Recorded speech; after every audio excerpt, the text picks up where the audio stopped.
Hello friends, आप सभी को होली की बहुत बहुत शुभकामनाएं। आज की इस वीडियो में हम national savings time deposit account यानी टीडी अकाउंट को कंपेयर करेंगे सीनियर सिटीजन सेविंग स्कीम से यानी SCSS।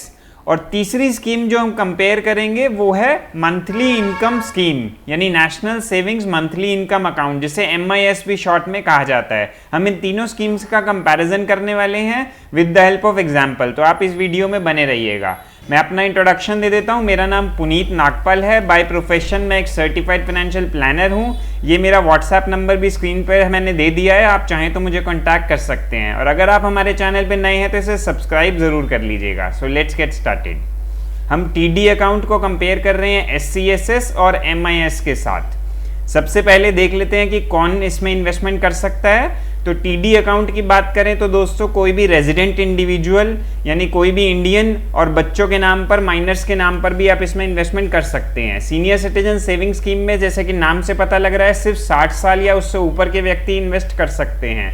कोई भी एम्प्लॉयज़ हैं जिन्होंने VRS लिया है, वॉलेंट्री रिटायरमेंट लिया है और उनकी एज मिनिमम 55 है तो वो भी इन्वेस्ट कर सकते हैं। और कोई भी रिटायर्ड डिफेंस के एम्प्लॉयज़ जिनकी एज मिनिमम 50 साल हो गई है और रिटायरमेंट के पैसे मिलने के 1 महीने के अंदर उनको इन्वेस्ट करना होगा, चाहे उन्होंने VRS लिया या डिफेंस के एम्प्लॉयज़ है, तो ही इस स्कीम में वो इन्वेस्ट कर पाएंगे। MIS मंथली इनकम स्कीम की बात करें तो इसमें भी कोई भी इंडिविजुअल और बच्चों के नाम पे आप इन्वेस्टमेंट कर सकते हैं, सीनियर सिटीजन होना ज़रूरी नहीं है।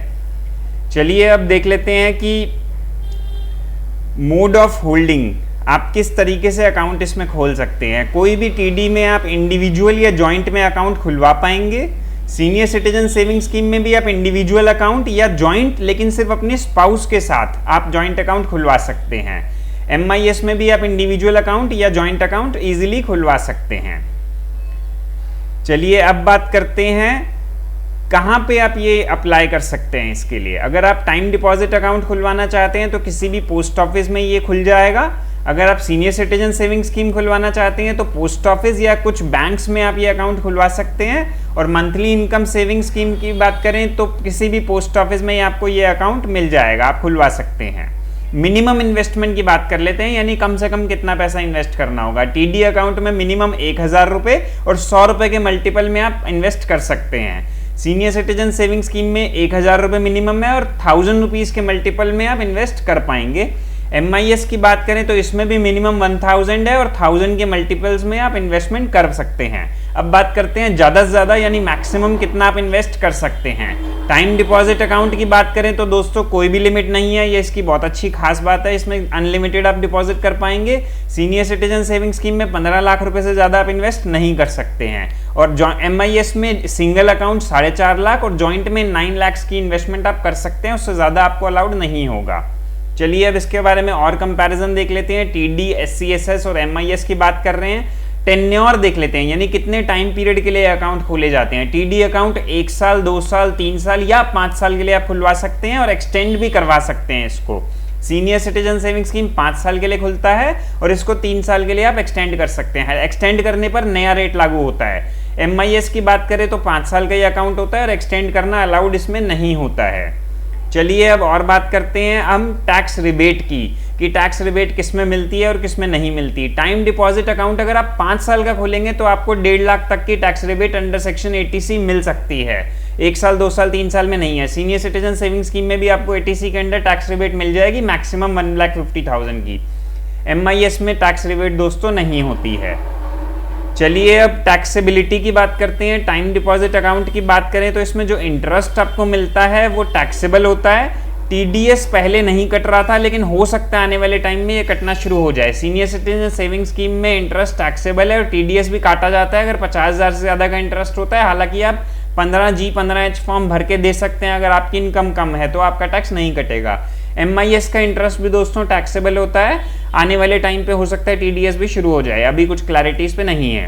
प्री मैच्योरिटी, अगर आपको बीच में ब्रेक करना पड़ जाए ये अकाउंट तो क्या होता है। TD अकाउंट में ये अलाउड है, आप इसको ब्रेक कर सकते हैं अगर आप करना चाहें तो। सीनियर सिटीजन स्कीम में भी आप प्री मैच्योर कर सकते हैं और सेम MIS में भी आपको कभी पैसे की जरूरत पड़े तो आप इसको ब्रेक करके पैसा ले सकते हैं। पेनल्टी कितनी लगती है दोस्तों वो देख लेते हैं प्री मैच्योर करने पर, ब्रेक करने पर। TD अकाउंट की बात करें तो दोस्तों 6 महीने के बाद ही अलाउड होता है प्री मैच्योर करना। 6 महीने से 1 साल के बीच में करेंगे तो जो सेविंग्स का रेट होगा 4% या 3.5% वो मिलेगा। 1 साल से 5 साल के बीच में करेंगे तो 2% इंटरेस्ट कम हो जाएगा जिस रेट पे आपकी टीडी होगी। और सीनियर सिटीजन सेविंग स्कीम में 1 साल से पहले कोई इंटरेस्ट नहीं मिलेगा अगर आप ब्रेक करेंगे। 1 साल से 2 साल में 1.5% की पेनल्टी है डिपॉजिट की, और 2 साल से 5 साल के बीच में 1% की। MIS में 1 साल के बाद अलाउड है, 1 साल से 2 साल में 2% की पेनल्टी, 3 साल से 5 साल में 1% की पेनल्टी लगती है। चलिए अब टीडी, SCSS और MIS में सबसे ज़रूरी बात कर लेते हैं कि रेट ऑफ इंटरेस्ट क्या मिल रहा है। टीडी अकाउंट में दोस्तों अगर आप 1 साल का टीडी अकाउंट खोलेंगे तो आपको 5.5% मिलेगा, 2 साल में खोलेंगे या 3 साल का अकाउंट खोलेंगे तो भी 5.5% है, और 5 साल का खोलेंगे तो 6.70% का रेट है। इसमें इंटरेस्ट ईयरली मिलता है लेकिन कंपाउंडिंग होती है क्वार्टरली, यानी कैलकुलेशन होती है क्वार्टरली, ये इसकी अच्छी खास बात है। अब बात करते हैं सीनियर सिटीजन सेविंग स्कीम में, तो इसमें 7.40 का रेट है। क्वार्टरली इसमें आपको इंटरेस्ट मिलेगा, हर 3 महीने में आपको इंटरेस्ट मिलेगा लगातार 5 साल के लिए। MIS की बात करें तो मंथली इंटरेस्ट मिलता है 6.60% के हिसाब से, तीनों में ही वन टाइम इन्वेस्टमेंट होता है। MIS में 5 साल का ये अकाउंट होता है तो लगातार आपको 5 साल इंटरेस्ट मिलेगा। अब एक एग्जाम्पल से समझ लेते हैं तीनों स्कीम को। टीडी अकाउंट में अगर आप मान लीजिए 10 लाख रुपए डिपॉजिट कर रहे हैं और 5 साल का अकाउंट खोल रहे हैं तो ईयरली 68,700 का इंटरेस्ट मिलता है। 1 साल, 2 साल, 3 साल का टीडी खोल रहे हैं, 10 लाख रुपए डिपॉजिट कर रहे हैं तो 56,140 का ईयरली इंटरेस्ट आपको मिल जाता है। SCSS में दोस्तों क्वार्टरली 27,750 रुपये ले सकते हैं 15 लाख डिपॉजिट करके, जो कि मैक्सिमम अमाउंट भी है। MIS की बात करें तो दोस्तों इसमें आपको मंथली 2,475 रुपये यानी 2,475 रुपीज़ मिल जाते हैं अगर आप 4,50,000 डिपॉजिट करते हैं, जो कि मैक्सिमम अमाउंट है सिंगल नाम से अगर आप इन्वेस्टमेंट कर रहे हैं तो। 5 साल के लिए ही आपको इंटरेस्ट मिल जाएगा। अगर आपको नहीं चाहिए तो आप RD में भी कन्वर्ट कर सकते हैं। लोन दोस्तों किस में अवेलेबल है, किस में नहीं, देख लेते हैं। दोस्तों टीडी में लोन नहीं ले सकते, लेकिन आप चाहें तो इसको प्लेज कर सकते हैं किसी एज अ सिक्योरिटी अगर करना चाहें तो टीडी अकाउंट को। SCSS में भी लोन अवेलेबल नहीं है, MIS में भी लोन अवेलेबल नहीं है, आप प्री मैच्योर करके पैसा ब्रेक करके ले ही सकते हैं। चलिए अब देख लेते हैं कि कौन सी स्कीम किसके लिए सूटेबल है और किसके लिए नहीं है।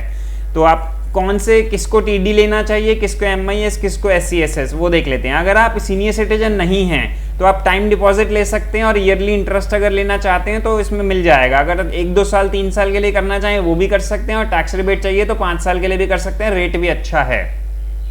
SCSS की बात करें दोस्तों तो अगर आप सीनियर सिटीजन है तो ही करा पाएंगे। इसमें क्वार्टरली इंटरेस्ट मिल जाता है तो वो आप ले सकते हैं, और 5 साल का है, कभी भी आपको पैसे की जरूरत पड़े बीच में तो वो भी मिल जाता है, लिक्विडिटी है। और अगर आप सीनियर सिटीजन है तो हमारी प्रधानमंत्री वाया वंदना की वीडियो भी देख लीजिएगा, वो भी आप करा सकते हैं, उसका मैं एंड स्क्रीन में लिंक दे दूंगा। MIS अगर आप लेना चाहें दोस्तों, अगर आप सीनियर सिटीजन नहीं है और मंथली इनकम लेना चाहते हैं तो MIS बहुत अच्छी ऑप्शन है। बस एक इसमें 4.5 लाख से ज़्यादा आप इन्वेस्ट नहीं कर सकते, ये एक रेस्ट्रिक्शन है जो कि टीडी में नहीं है। तो दोस्तों ये था तीनों का कंपैरिजन। मैं आपको बता देता हूं कि अगर इन स्कीम्स के जो हमने रेट डिस्कस करे हैं ये 31 मार्च 2022 तक वैलिड हैं। आगे गवर्नमेंट हर 3 महीने में रेट रिवाइज करती है, तो आगे क्या रेट होगा वो वक्त ही बताएगा, तब मैं आपको बता ही दूंगा। खैर तो दोस्तों ये थी आज की वीडियो, ये था कंपैरिजन। आई होप आपको पसंद आया हो, पसंद आया तो इसे लाइक करें और हमारे चैनल को सब्सक्राइब करना मत भूलिएगा, और इस होली के त्यौहार को ध्यान से खेलिएगा, अपना ध्यान रखिएगा। Thank you for watching friends.